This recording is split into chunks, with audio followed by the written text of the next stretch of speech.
Bonjour et bienvenue dans notre podcast Les Voix de l'entreprise. Aujourd'hui, dans cet épisode spécial Sales Spirit, j'ai le plaisir d'accueillir Charles Henry, France Sales Leader chez Hewlett Packard Enterprise. Ensemble, nous allons explorer comment Charles, fort de ses 16 années d'expérience dans le secteur technologique, conjugue performance, leadership collaboratif et transformation commerciale dans un monde en pleine mutation. Charles, bonjour, ravi de t'avoir avec nous aujourd'hui. Bonjour. Je viens de parler en introduction de tes 16 années d'expérience. Est-ce que tu peux nous en dire un petit peu plus sur Et toi, sur quelle ton et quelle belle introduction, elle est, bien travaillée. Si vous écoute, c'est vraiment vraiment, j'ai fait de maximum. c'est, ouais, ouais, je peux en dire un petit peu plus sur moi. Alors déjà, dans le parcours, ce qui est assez intéressant, c'est que moi, je suis pas du tout j'ai pas fait d'apprentissage de la vente.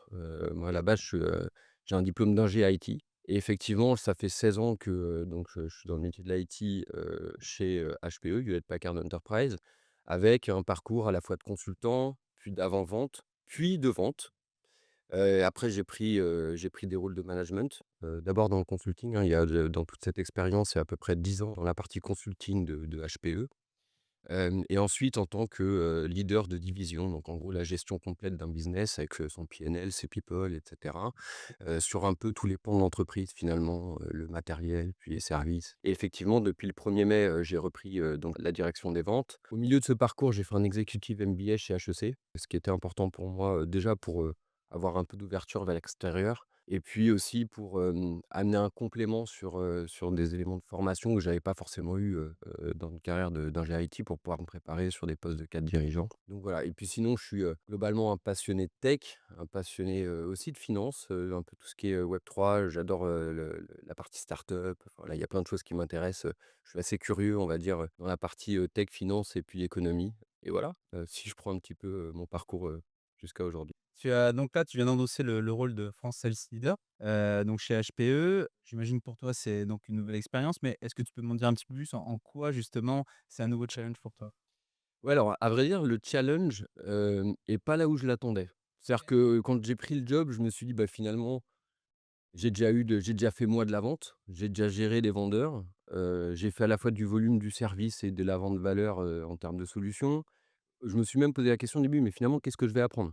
Quelle case je vais cocher?» À part le fait effectivement que ce soit un titre important et puis une casquette qui représente l'entreprise d'un point de vue, d'un point de vue business. Et en fait, les challenges, sont importants, mais d'un autre ordre. C'est comment je viens tirer sur le moyen terme la meilleure performance possible d'une organisation commerciale, comment je la fais grandir, comment je représente la boîte vis-à-vis d'un écosystème, vis-à-vis des clients, et cetera. Et ça, c'est des éléments qui sont importants.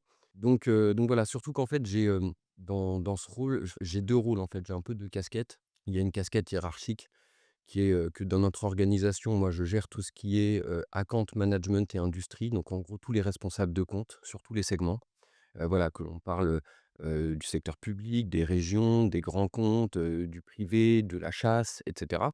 Donc j'ai ce prisme-là, donc je gère ce qu'on appelle les primary sellers, ceux qui sont en 1er contact avec les clients. Et puis, j'ai aussi, dans le deuxième rôle, d'animer tout le go-to-market. Parce qu'en fait, dans les organisations comme les nôtres, on est plein d'équipes. Il y a des BU. Les BU ont leur propre aussi, vendeur, avant-vente et cetera. Il y a l'écosystème channel, il faut que je puisse fédérer, tous ceux qui font partie de la force de vente, de la boîte. Et ça, c'est aussi une grosse partie. Donc voilà, donc et dans tout ça, avec ces challenges, moi, je me suis, fixé un peu 3 grandes priorités. La première, c'est que si on veut être performant sur le long terme, il y a toute une notion de culture des ventes à restaurer, à remettre en place, et ça passe par plein de choses. Donc j'ai défini un peu un canevas avec des grandes valeurs qui, pour moi, sont importantes sur la culture des ventes, que ce soit déjà par le fait d'être passionné sur ce qu'on fait, que ce soit dans la méthode d'engagement, que ce soit sur la résilience, la combativité, la chasse, la discipline, bah, il y a tout un canevas, et il y a tellement de valeurs importantes pour pouvoir, en fait, mettre la barre au bon niveau. Mais mettre la barre au bon niveau en termes effectivement de savoir-être et en termes de savoir-vendre, et pas juste en termes de performance commerciale. Mais donc c'est vraiment il y a tout un travail du coup de fond, sur cette notion de culture des ventes, que je travaille, petit à petit. Ça, c'est ma priorité numéro un, parce que c'est celle qui permet, effectivement d'assurer, on va dire, l'avenir à moyen terme. Tu mets en place beaucoup de travail collaboratif. Comment tu gères justement cette partie-là? Alors ça, c'est un fil rouge, Vraiment, ça passe par l'expérience sur le terrain, ça passe par le coaching. Le coaching, c'est un élément qui est super clé, que ce soit, par l'exemple, dans une réunion client, que ce soit, pendant, toute la gouvernance qu'on peut avoir en interne, que ce soit dans les interactions one to one, que ce soit dans les feedbacks qu'on donne. Donc il y a vraiment aussi, être exemplaire, je pense que c'est un élément clé. Puis en plus, en tant que leader, on a aussi du coup des managers de première ligne et donc il faut réussir à diluer tout ça et que ça retombe en plus fine sur les équipes. Et c'est un élément qui est super important. Il y a un peu une approche leader-leader qu'il faut créer. C'est-à-dire laisser de l'empowerment, laisser de la créativité pour que les gens se sentent, on va dire, maîtres et puis qui puissent contrôler. Ça leur donne envie, en fait. Hein, plus on a de liberté, d'autonomie, plus ça peut donner envie. Mais en même temps, il faut réussir à les guider, les coacher pour les amener au niveau où on souhaite les voir. Donc, ça, c'est un des gros challenges que j'ai. C'est vraiment une priorité importante pour moi. La deuxième, c'est la perf. C'est-à-dire, quand on est direction des ventes, il faut faire du business, il faut faire le chiffre, hein. Moi, mon KPI, c'est, les commandes sur les chiffres France, voilà, tout confondu et donc la gestion de la performance, c'est un élément clé. Que ce soit sur le fait de réussir à faire en sorte que ceux qui sont très bons le soient encore plus et aillent chercher, les sommets, hein, donc motiver, donner envie, et cetera, sur ceux qui sont les plus performants, mais aussi gérer la performance de ceux qui sont le moins et faire en sorte de les amener au bon niveau, pour que, au global, petit à petit, on a un niveau de performance qui soit le plus élevé possible. Ça, c'est la deuxième priorité que je me suis fixée et la troisième, c'est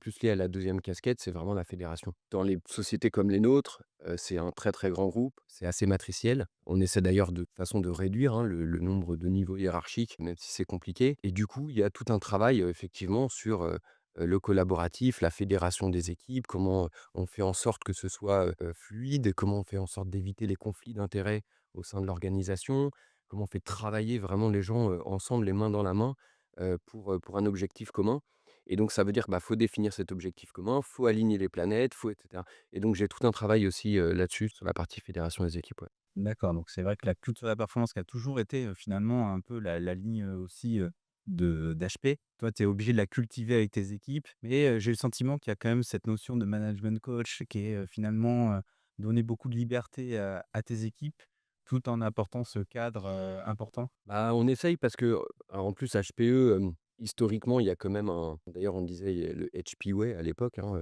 avant la scission quand, on avait Hewlett Packard. Hewlett Packard Enterprise existe depuis 2015, hein, donc là, on vient de fêter, nos 10 ans, orienté vraiment sur le cloud, l'IA et la connectivité pour les grandes entreprises. Mais ce qui reste, c'est la culture, au sens l'ADN, les grandes valeurs. Et c'est vrai que HP est une boîte bienveillante. On veut faire de la performance, mais avec de la bienveillance.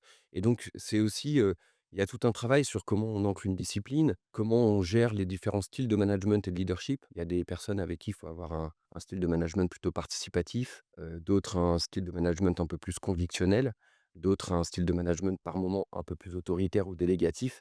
Et donc, il faut réussir à jouer sur ces différents éléments pour tirer le meilleur des gens, mais tout en gardant un cadre bienveillant, parce que c'est ce qui fait aussi que l'entreprise peut être performante. On n'est pas là pour amener un cadre extra autoritaire et avoir une gestion de la perf, comme ça au cordeau, on essaie finalement d'amener, un cadre qui permette d'élever chaque individu en fonction aussi de ce qui l'anime. Alors, c'est pareil, bon, je connais pas un sales qui aime pas l'argent. Ça, si je prends le côté vente, c'est le En tout 1er cas, il point. faut qu'ils changent de métier, c'est ça? Ou alors sinon, faut qu'il enfin, en général, sinon c'est qu'il y a un problème. Par contre, selon les individus, il y a un certain nombre de choses qui peuvent les animer qui sont différents.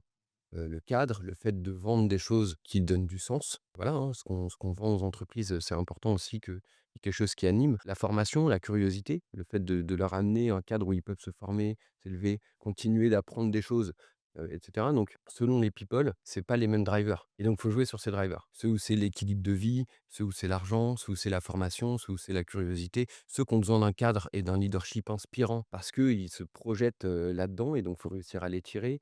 Donc on joue vraiment entre, le monitoring, donc la supervision, il y a des KPI à faire, il y a une perf et cetera, le coaching et puis aussi le mentoring pour donner une aspiration de carrière et ça je pense que c'est important de créer un canevas dans lequel, les gens peuvent se projeter. Bon, j'en suis un bon exemple, ça fait 16 ans que je suis dans la même boîte, je suis un bébé HPE, je suis resté et puis finalement, j'ai réussi à prendre un poste de leader. C'est important de réussir à projeter les gens dans une boîte où ils peuvent évoluer, où ils peuvent changer de métier. Je fais du delivery, de l'avant-vente, de la vente, puis on peut passer au marketing aussi, au SAP, puis c'est une boîte internationale, donc il y a d'autres pays et il faut créer un environnement dans lequel les gens sentent qu'ils ont, le pouvoir de se développer et puis dans lequel ils peuvent aussi, être performants et puis être, voilà. Donc c'est vraiment jouer aussi sur ces drivers, sur ces styles de management, sur, voilà, faut L'humain au cœur de la performance. l'humain au cœur de la performance. Il y a pas le choix aujourd'hui. Là, ça fait finalement 16 ans chez HPE, 16 ans d'expérience. Est-ce que tu as vu une évolution, du métier ou en tout cas d'HPE, même HPE depuis, ces 16 ans? Alors oui, évidemment et je pense que même d'ailleurs si je vais, avant même que moi je rentre, parce que j'ai commencé du coup, là, en 2009, mais de toute façon les métiers de la vente dans l'IT, ça a énormément évolué. Il y a eu un âge d'or, hein, où c'était très, très facile de vendre. Il y avait un tel besoin, une telle demande, que, c'était extrêmement facile de vendre, et puis avec d'ailleurs pas de guerre de prix, hein. C'était le Blue Ocean, on avait les meilleures technologies, s'il y avait demande, il y avait de l'argent. Enfin, aujourd'hui, il y a une partie, des solutions qui sont vendues, qui se sont commoditisées et donc il y a tout un travail, qui est quand même dans la vente, valeur, la vente consultative. Bon, j'aime bien parler de service led, mais c'est vrai que d'ailleurs moi quand vu que j'ai commencé en tant que consultant technique, j'ai toujours eu un peu ce syndrome de l'imposteur et puis cette peur de Par perdre rapport à moi, la vente? plus je suis allé vers le business, plus j'avais peur de perdre mes connaissances techniques. OK. Pour moi, c'était mon ciment, c'était ma zone de confort. Donc j'avais peur de perdre ça et puis tu as ce syndrome de l'imposteur en disant: «Mais moi, j'ai jamais fait de vente, je viens de la technique, est-ce que je vais savoir?» et cetera. Mais en fait, donc au début, je me présentais même pas comme vendeur d'ailleurs. Finalement, quand tu viens vendre quelque chose, la personne se dit qu'il doit acheter. Quand tu viens conseiller quelqu'un, c'est différent. Et bon ça, les cabinets de conseil, ils l'ont très bien compris, il y a pas de vendeurs, hein, il y a que des consultants, des analyses et voilà. Nous, c'est pas comme ça, on a des responsables de compte, on a des vendeurs spécialisés et cetera. Mais c'est vrai qu'au début, je me présentais même pas comme vendeur. Puis finalement, j'avais cette capacité, vu que j'avais fait de l'avant-vente et de la technique, à faire mes propositions moi-même, à tenir le discours technique moi-même vis-à-vis des clients et puis à me concentrer sur leurs problèmes, sur leurs pain points et cetera. Parce que quelqu'un qui bah, alors les très bons vendeurs le font naturellement, mais dans les écoles de vente historiques, c'est pas forcément ce qu'on apprend. Ils sont très orientés sur eux-mêmes et pas forcément Et on apprenait les bases, voilà, le produit, et cetera. Donc ça a changé. Ça a changé, il faut vraiment se mettre dans un mode où, on vend de la solution, on vend on a des approches consultatives, on vient résoudre des problèmes. Je pense que c'est super clé et puis dans un monde qui s'est beaucoup commoditisé, on va dire sur la partie matérielle, hein, parce que HPE, on a un fournisseur de solutions IT, matériel, logiciel et services, pour les grandes entreprises. Ça veut dire que, il faut réussir dans le spectre. Évidemment, on vend de l'infrastructure, mais on vend aussi des solutions logicielles. On vend des architectures complètes à nos clients qui viennent, délivrer un service, résoudre un problème. Quand on parle de solutions IA ou de cas d'usage IA pour les entreprises, derrière, ouais, il va y avoir des machines pour faire de l'entraînement, du tuning, de l'inférence, et autres. Mais on va parler du cas d'usage avec le client, de ce que ça veut dire en termes d'interprétation technique pour pouvoir le mettre en place, pour simplifier les opérations associées et cetera. Le cloud, c'est pareil. Les notions de connectivité, c'est pareil. C'est de comprendre finalement, bah, les enjeux de l'entreprise, là où ils doivent aller, la complexité dans laquelle, ils sont, c'est quoi leur KPI à eux et on vient s'inscrire là-dedans pour les aider. In fine, il y aura de la vente de matériel, certainement de logiciels. D'ailleurs, certainement, en fait, ce sera une vente de services qui inclut tout. Mais ça a beaucoup changé. C'est vraiment la typologie de vente qu'on peut avoir. Il y a beaucoup de proactivité parce qu'en fait, d'ailleurs, le monde où, tout est appel d'offres et réponse et puis, il existe, bon, il y en a encore, hein, Ouais. mais, souvent quand c'est pas, anticipé, on l'a pas influencé en amont, quand on n'a pas, enfin, il y a plein de règles d'or, hein, mais identifier le bon sponsor, les champions, le site de décision, qui est le décideur, qui va influencer comment, les vrais KPI qu'il y a derrière une demande au niveau de ces décideurs, les aspects budgétaires, enfin, il y a plein de notions, on va dire, à anticiper. Si on reçoit un appel d'offres, qu'on le découvre, en général, on perd. Donc, il y a tout ça et la vente, elle démarre justement, du coup, bien en amont. Cette notion de préparation en amont que toi tu ressentais moins il y a quelques années? Même si tu étais consultant finalement, Il y avait des cycles de décision qui étaient quand même plus courts, déjà. Il y avait moins de problématiques budgétaires. Il y avait un monde qui était un petit peu plus bon, moi, je suis rentré en 2009, donc c'était juste après la crise 2008, donc à ce moment-là, oui, il y a eu un petit tassement et cetera, mais après c'est quand même reparti. Là, quand on voit typiquement en ce moment dans le monde dans lequel on est, il y a beaucoup d'incertitudes pour les Mmh. entreprises. Sûr. Voilà, que ce soit les aspects géopolitiques, macroéconomiques et cetera, nous mettent dans un environnement où, bah, les décisions se déplacent, les budgets se déplacent aussi, et puis les personnes à qui on doit parler, changent aussi. Avant, quand on parlait d'IT, on parlait à ceux qui géraient l'infrastructure. ou au D'accord. patron, voilà, au patron de l'infra ou au patron de l'IT. Aujourd'hui, si on n'adresse pas, le directeur administratif et financier, les data scientists, les équipes de développement, les lignes métiers et cetera, on loupe une partie de l'histoire et on arrive trop tard. Donc en fait, ça vient aussi changer les interlocuteurs, avec qui, on travaille. Même le mode d'achat a changé. Les directions des achats, fonctionnent pas comme elles fonctionnaient avant. Elles sont de l'achat transformationnel. Elles viennent chercher de l'économie, durable et pas juste des coups de sabot sur les fournisseurs. Donc il y a tout ça change et faut s'adapter par rapport à ça et cette notion de durabilité, elle est clé aussi. Plus on vend des solutions, de la valeur, du service, de l'accompagnement client dans lequel, finalement, on reste présent sur des sujets stratégiques et partenariaux avec les clients, moins derrière on a besoin de vendre et plus finalement ça continue de manière, logique et naturelle. Plus on est sur l'appel d'offres one shot produit, plus on est remis en question, en fait, à chaque fois et on est dans une approche, prix produit qui est très mauvaise. Donc c'est comment il y a tout un travail sur comment on déplace alors, il y a une partie que évidemment local on fait pas, hein. Notre corp, travaille sur, un positionnement, une stratégie et un portfolio qui apporte de plus en plus de valeur, aux clients. Mais nous, c'est comment finalement, on adresse aussi du coup les clients avec cette approche valeur pour rester ancré, et nouer plutôt des partenariats stratégiques sur des sujets importants avec eux, plutôt que de faire des petites opérations, on va dire. Ça, c'est un des éléments clés, qui a changé. Après j'en vois 2 autres.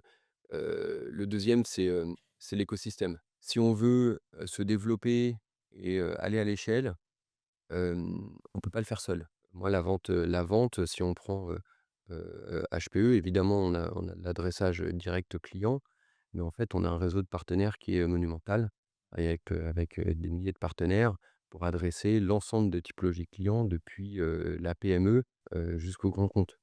Et donc on travaille avec, évidemment, bah, des partenaires revendeurs, des distributeurs. Ça, c'est, on va dire, l'écosystème traditionnel. Mais il faut aussi travailler avec les systèmes intégrateurs, très, très forts en France, hein, les ESN en France, sont extrêmement puissantes, donc il faut pouvoir travailler avec ces GSI. Les influenceurs de marché, comment on travaille avec les cabinets qui font de la MOA chez les clients?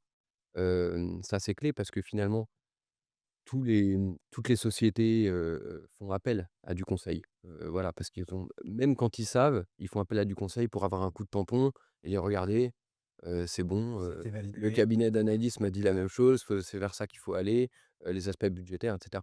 Donc il faut adresser ces cabinets, ces influenceurs de marché pour pouvoir les évangéliser, leur apporter aussi du savoir qu'ils n'ont pas forcément parce que c'est pas leur expertise, et donc finalement on vient apporter cette expertise pour, on va dire, de manière pédagogique, faire en sorte aussi que nos solutions, petit à petit, on va dire, soient là, soient diffusées, infusées chez les clients avant même qu'on puisse, intervenir. Donc ça, c'est un élément, aussi important de l'écosystème et puis après, il y a les partenaires technologiques et les alliances technologiques et là, le monde, il a beaucoup changé parce que à l'époque, tout était monolithique. On était à l'époque des grandes solutions, complètement monolithiques depuis le matériel en passant par l'operating system, en passant par les applications, c'était des systèmes lourds. Aujourd'hui, quand on regarde l'écosystème, dans lequel on vit, entre les acteurs de cloud public, les couches logicielles qui doivent toutes travailler ensemble, les infrastructures qui doivent être interopérables, le fait que finalement un client il a de l'IT, en périphérie du data center, il a de l'IT dans son data center, il a de l'IT dans des colocations, il a de l'IT dans le cloud public. Il va devoir faire de l'IA et pour faire de l'IA, il faut pouvoir, agréger, collecter, transporter, sécuriser la donnée, accéder à la donnée, près de là où elle existe et cetera, ou de là où elle est créée et tout ça, bah, ça nécessite quand même, on va dire, de travailler dans un écosystème beaucoup plus complexe qu'on le faisait avant d'un point de vue technologique. Donc on travaille avec, on est totalement ouvert. Voilà, l'ADN, d'HPE, c'est d'être totalement ouvert et puis de travailler avec les partenaires technologiques et les alliances technologiques pour amener, finalement des solutions qui incluent du tiers, à un client, mais qui permet de répondre à tous ses besoins et d'amener un modèle opérationnel, qui est fluide, qui est efficient à nos clients, même si dedans il y a de l'HPE, du non HPE, que ce soit matériel ou logiciel et donc on travaille dans un écosystème où parfois un partenaire est partenaire, parfois un partenaire est compétiteur, parfois et donc voilà, il faut réussir à bien englober ça. Donc on travaille avec tout cet écosystème, ça c'est le deuxième point, c'est clé, partenaires, distri, partenaires techno, alliances, influenceurs de marché. Si on fait pas ça, on peut pas adresser, intégralement le besoin de nos clients, on peut pas aller à l'échelle parce qu'en fait, il faut aussi qu'on puisse travailler, avec les vendeurs de tous ces acteurs-là, et cetera. Ça, c'est le deuxième point et puis le troisième, c'est ce dont on parlait un petit peu plus tôt, c'est comment on fait grandir les people. On est une société où il y a peu de turnover. Les vendeurs, ça fait, 30 ans qu'ils sont chez HPE, même plus. Le monde change, faut s'adapter de plus en plus vite, hein, les cycles, les courbes de maturité des solutions, quand on prend ce qui s'est passé sur le cloud, ça se passe sur l'IA en vitesse fois 3, voire plus. Il faut s'adapter, il faut amener cette curiosité, il faut apprendre à apprendre pour ne pas être, la double compétence, elle est essentielle. En fait, aujourd'hui, un vendeur qui est juste un vendeur, qui est au sens, je pourrais vendre des petits pois comme des haricots, comme de l'IT, ça marche plus. On dit toujours qu'un bon vendeur, il saurait vendre n'importe quoi, «Vendez-moi ce stylo», machin. Ouais, C'est plutôt dans la manière de faire. exactement, exactement. Il y a un moment, où, il y a les soft skills sont essentiels. Ça c'est clair et le sont de plus en plus. Par contre, la double compétence, elle l'est aussi. Voilà, savoir de quoi on parle, avoir, la capacité d'accroche, l'appétence pour, comprendre vraiment, les problématiques du client et savoir attacher à ça une transfo, une solution, qui derrière découle sur des produits et sur une vente, c'est clé. Parce qu'en fait, c'est ce qui permet de créer la confiance et ça changera jamais. C'est-à-dire qu'il y a de la formation continue auprès Ouais. des vendeurs. Il y a une école de vente qui a été mise en place chez HPE. Alors une école de vente, ouais, on fait du sales enablement à travers, plein d'éléments, déjà, on a un cadre qui est apporté par la corp, avec des formations obligatoires en fonction des rôles, qu'on a tout le temps. Hem et puis aussi, on s'adapte, voilà, ce que j'ai fait les dernières, j'ai fait des formations sur la négociation complexe. J'ai fait des formations, je prends là sur les derniers mois, sur les notions de souveraineté numérique, de sécurité et de conformité, toutes les nouvelles régulations. Ça, former, les sales qui interviennent soit dans le secteur défense, dans le secteur public ou dans l'industrie, ou chez les OIV et cetera, c'est clé.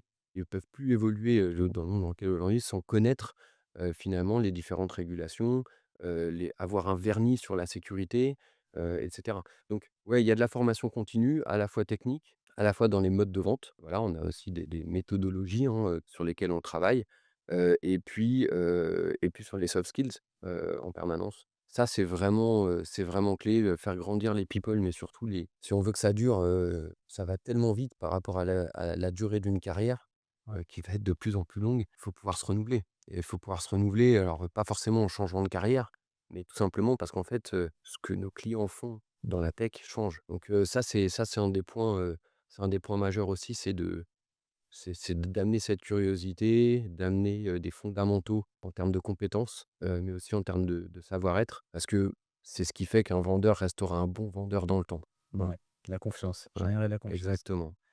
Tout à l'heure, tu as parlé de l'IA, plusieurs reprises, tu as parlé de l'IA. Bon, j'imagine que c'est un sujet qui t'intéresse.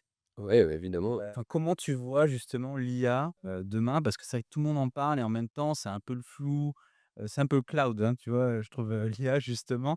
Comment tu vois l'IA dans l'évolution, de la vente, mais aussi dans ton métier au Mmh. quotidien? Bon, la particularité, c'est que pour nous, le cloud ou l'IA, C'est c'est pareil. vraiment pas flou. Non, non, c'est pas pareil du tout, mais c'est vraiment pas flou parce que c'est ce qu'on vend au quotidien, hein. C'est les problématiques. Il y a pas une discussion qu'on a avec un DSI, aujourd'hui où on parle pas de ça. Il y a la donnée qui est un petit peu au cœur de tout, il y a le modèle opérationnel et puis, l'IA, enfin, il y en a plein qui sont passés dans des phases, on va dire d'ideation, de réflexion sur les cas d'usage et puis là, on est vraiment dans une année où il faut commencer à implémenter pour avoir des gains de productivité et du ROI. Il n'est plus question de dépenser de l'argent sans avoir de retour dessus, sur l'IA. On est plus vraiment juste dans, du jeu pour prototyper et dans les grandes entreprises, pour le coup, il y a ce niveau de maturité. Là, on le voit, on est sur une année où ça commence vraiment à très, très bien se développer. Donc moi, l'IA, ce que j'en pense, déjà, en tant que citoyen ou consommateur, moi, je trouve que c'est un outil extrêmement puissant qu'il faut savoir, utiliser. Donc il faut connaître, la puissance, sur lequel il faut être extrêmement curieux, et qui va bousculer plein de choses. Ça, voilà, je pense que c'est dit. En tant que HPE, comme je dis, nous on vend, des solutions IA depuis des solutions qui permettent de faire de l'entraînement de très gros modèles, jusqu'au tuning de modèles et puis le déploiement et l'inférence pour des cas d'usage précis dans tous les verticaux. Voilà, hein, que ce soit dans la santé, on en voit, dans l'industrie, on en voit, dans la finance, on en voit et de manière extrêmement, vraiment sur tous les verticaux, on voit des déploiements de beaucoup, beaucoup, beaucoup de cas d'usage, et pour nous, c'est un vecteur de croissance qui est énorme, hein. C'est comme ça donc c'est clé. Et puis après, donc je suppose que là où tu veux aller, c'est sur le l'IA vis-à-vis du métier de la vente. Ouais. Hem, je pense que ça va changer pas mal de choses.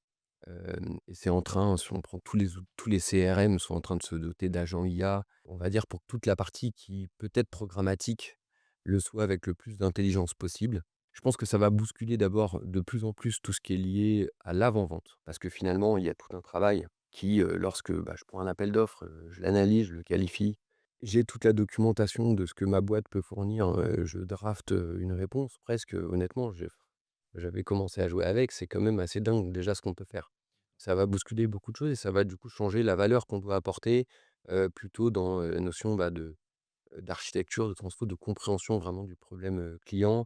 En fait, on peut aller plus loin parce qu'il y a une partie du travail qui peut nous être mâché. Donc évidemment, nous, on se dote, d'outils, hein, en interne. Il y a plein de choses. On a notre chat HPE, on a pas mal d'outils qui arrivent, et j'adore ça, ça change, on a besoin de s'industrialiser donc ça, c'est top.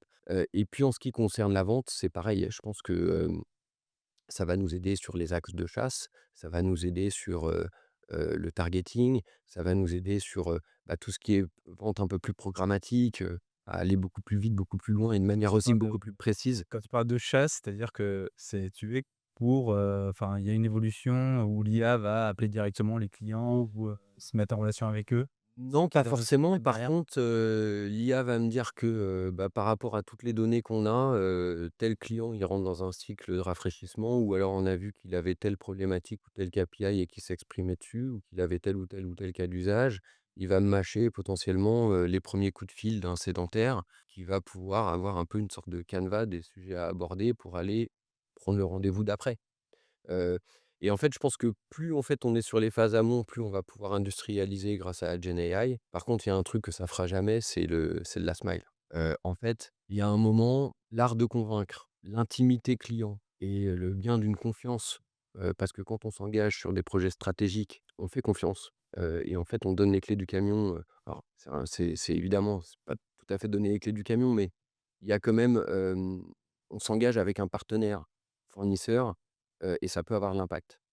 Et donc cette notion de confiance, elle est clé et on n'a pas confiance en un outil ou une machine.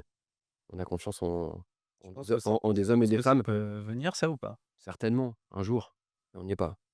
On n'y est pas. Donc je pense qu'il y a encore, toute une partie que l'humain peut dégager avec de l'émotion qu'une IA fera pas et l'émotion, c'est clé dans la vente. C'est vraiment, ça fait in fine, on a beau avoir les meilleurs produits, l'émotion et l'intimité qu'on crée avec un client pour qu'on se fasse confiance et qu'on avance ensemble, jamais une IA pourra la créer. Donc voilà, moi je pense que ça va bousculer plein de choses. J'adore ça, c'est extrêmement puissant honnêtement, c'est fou ce que ça peut faire. Il y a 2 vitesses, hein.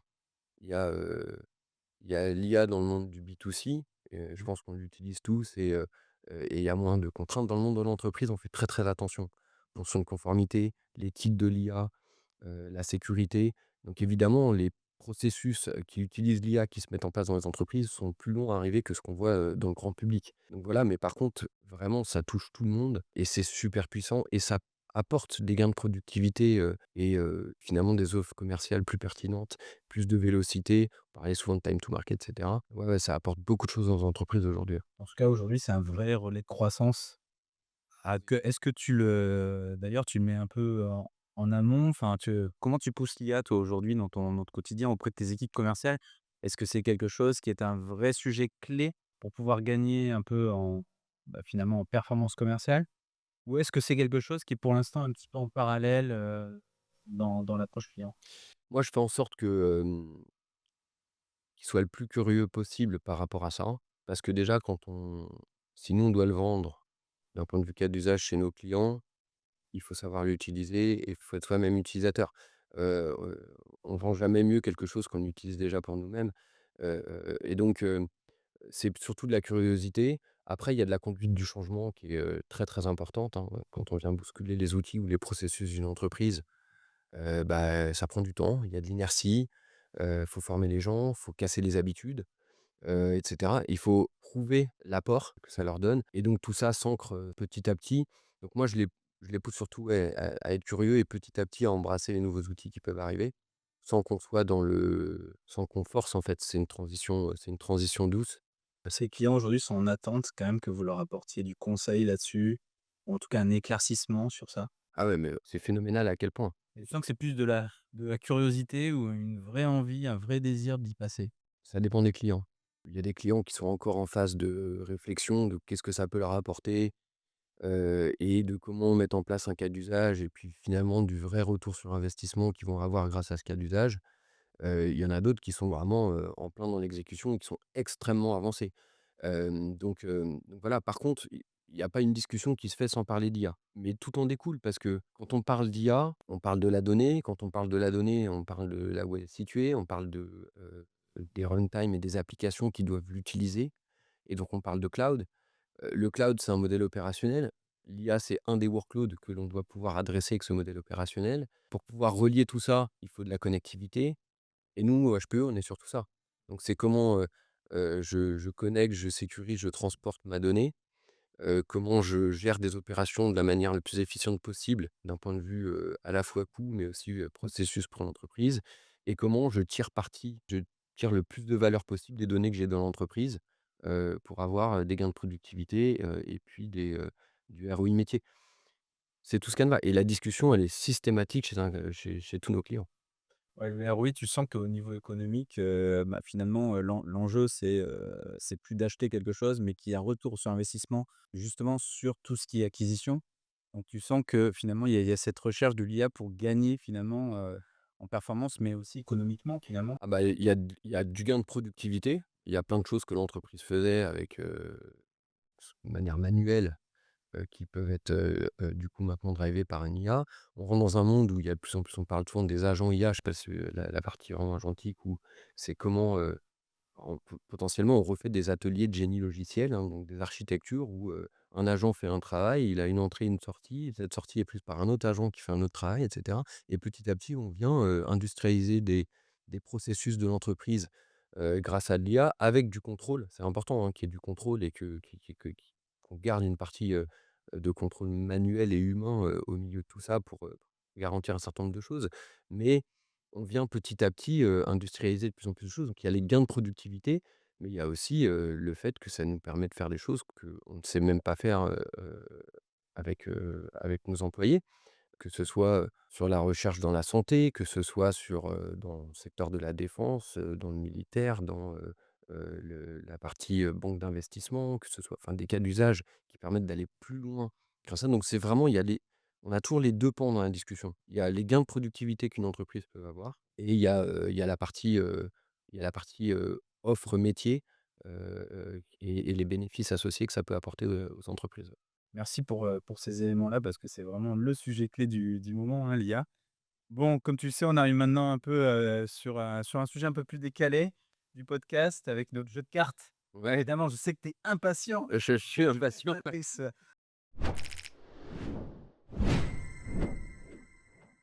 avec ce jeu de cartes. Alors, je vais te faire choisir, plusieurs cartes. C'est des cartes défis. Tu vas en piocher une et derrière, il y a un défi qui te sera, attribué. Alors évidemment, J'ai le droit d'en refuser combien? écoute, il y en a 6, tu peux en refuser 5. Ouais, OK, ça marche. On fait comme ça alors. Donc là, ah non, attends, je vois Ouais, ouais. on s'en flashback. Alors c'est quoi flashback déjà? Alors attention, parce que c'est important que les règles soient bien respectées. Vous nous racontez un échec marquant, mais surtout ce qui t'a appris, parce que c'est ça qui est important. Finalement, est-ce qu'il y a vraiment des échecs, des apprentissages? Est-ce que tu en as un en tête, un fait marquant sur lequel tu as rencontré des difficultés, mais où tu as appris vraiment beaucoup, finalement sur toi, sur, ta manière d'être? Ouais, je pense que j'en ai un. Et puis tu as tout à fait raison. Je pense que des échecs, on en vit, mais à chaque fois, il faut que ce soit des apprentissages et ça, c'est clé. Alors j'en ai eu un beau, dans ma carrière. Je venais de passer à la vente. Je t'ai dit, j'ai fait, du consulting, de l'avant-vente et après je suis passé à la vente. Je venais de passer à la vente, j'avais mon nouveau customer sales, je découvrais le métier, voilà, qui était un petit peu différent du coup de l'avant-vente, hein. Et donc, je découvrais, je faisais ma qualification des clients et cetera. Et en fait, quelques mois auparavant, on m'avait demandé d'aller travailler avec un cabinet, d'AMOA et de les aider sur une étude qu'ils étaient en train de faire pour un gros client. Voilà, en mode, apporte-leur l'expertise, donne-leur du contenu, et cetera et puis ça va les aider eux, 1 à 1 et puis nous, on aura évangélisé aussi, la société et donc j'ai fait ça et puis finalement, donc ce truc a avancé et puis, alors que j'étais, encore à la vente, mon DG, m'envoie un mail, il dit: «Charles, on a un appel d'offres qui est sorti, tu arrêtes ce que tu fais de bosser sur tes clients, je veux que tu bosses là-dessus». Et donc je me mets sur ce dossier qui est un dossier assez monumental, donc très, très, très, très gros pour l'entreprise, donc branle-bas de combat, le rouleau compresseur. Moi évidemment ayant participé aussi, j'avais un certain nombre d'informations, mais j'étais sous NDA. Donc j'essaye de driver, on va dire, l'ensemble des personnalités de l'entreprise autour d'un objectif commun. Et puis, vu que c'est un dossier important, il y a tout le management là qui grouille, ouais, telle personne, nin puis il y a un peu la guerre d'ego qui commence à se mettre en place. J'ai pas réussi à contrôler tout ça. On s'est retrouvé dans une soutenance client où il y avait pas un seul contributeur individuel et que des managers. Une dilution complète du savoir entre les informations que moi je pouvais avoir, mais que j'avais pas le droit de donner versus la réponse qui a pu être faite et ça a été un calvaire, ça a été un échec monumental. On n'a même pas passé la phase de RFI alors que honnêtement on avait tout pour gagner. Et donc ça, c'est un truc que j'ai appris, donc avec cette petite anecdote, c'est que réussir à driver et à gérer son management, c'est aussi clé. Et je pense que le leadership, on a parlé un peu d'influence, le management par influence des équipes, que ce soit des pairs, que ce soit des managers, c'est un élément qui est super clé. Et dans cette première expérience, là où j'étais entre 2 jobs, où, il y a ce truc beaucoup plus gros que moi qui est arrivé, qu'il fallait réussir à gérer, pour le coup, j'ai pas du tout réussi à contrôler, l'ego des différents managers, des différentes organisations qui voulaient être sur la photo de ce truc, et ça nous a fait perdre. Voilà. OK, bah, finalement, c'est une vraie réussite derrière, j'imagine? Bah, en tout cas, je fais plus ce type d'erreur. Tu vois ce que je veux dire? Moi, maintenant quand j'apprends et ça, je pense que c'est un truc aussi clé qu'un bon leader peut avoir et que moi j'apprends aussi, beaucoup en ce moment et puis ces derniers temps, c'est que mon rôle en tant que leader, c'est pas d'être, soit sur la piqûre ou d'être le contributeur qui va faire, ou que ce soit, grâce à moi. J'essaie de me forcer même à me dire que mon rôle, c'est d'être inutile et si j'ai réussi à empowerer, à créer une approche de leadership avec les équipes qui se sentent et qui donnent le meilleur et d'être entouré finalement de gens meilleurs que moi sur chaque pont qui sont nécessaires pour aller gagner une affaire et que ça nous permet de gagner, sans que j'ai eu besoin de plus intervenir que ça, bah, tant mieux. Et c'est ça que j'essaie de mettre en place, c'est une organisation autosuffisante et au bon niveau. Voilà, même quand je décroche. Moins je suis, en touch direct sur les sujets et quand ils se déroulent bien, bah, je me dis que, in fine, j'ai réussi. Mais sans que voilà, ça c'est donc c'est, ça c'est un des éléments clés, que j'ai appris et que je continue d'apprendre, c'est comment créer cet environnement. OK, donc finalement, grâce à cette expérience que tu as eue, tu as réussi à mettre en place des choses différentes qui aujourd'hui, bah, créent de la réussite pour toi et ton équipe? Tout à fait, ouais, ouais, ouais. On s'y efforce. Bah, écoute, c'est une bonne chose. En tout cas, Charles, je te remercie sincèrement d'avoir participé à ce Grand merci à appel. toi. C'était un très bon moment. Tu nous as partagé plein de bonnes idées, plein de bonnes choses. Je pense que nos auditeurs vont pouvoir d'ailleurs, s'inspirer de certains éléments que tu as mis en place. En tout cas, pour nous, le podcast est terminé. Merci à toutes et à tous, de nous avoir suivis. N'hésitez pas à rester connectés pour découvrir nos nouveaux épisodes et surtout de nouvelles voix, qui, comme Charles, nous inspirent pour l'avenir. À très bientôt et merci à tous. À bientôt.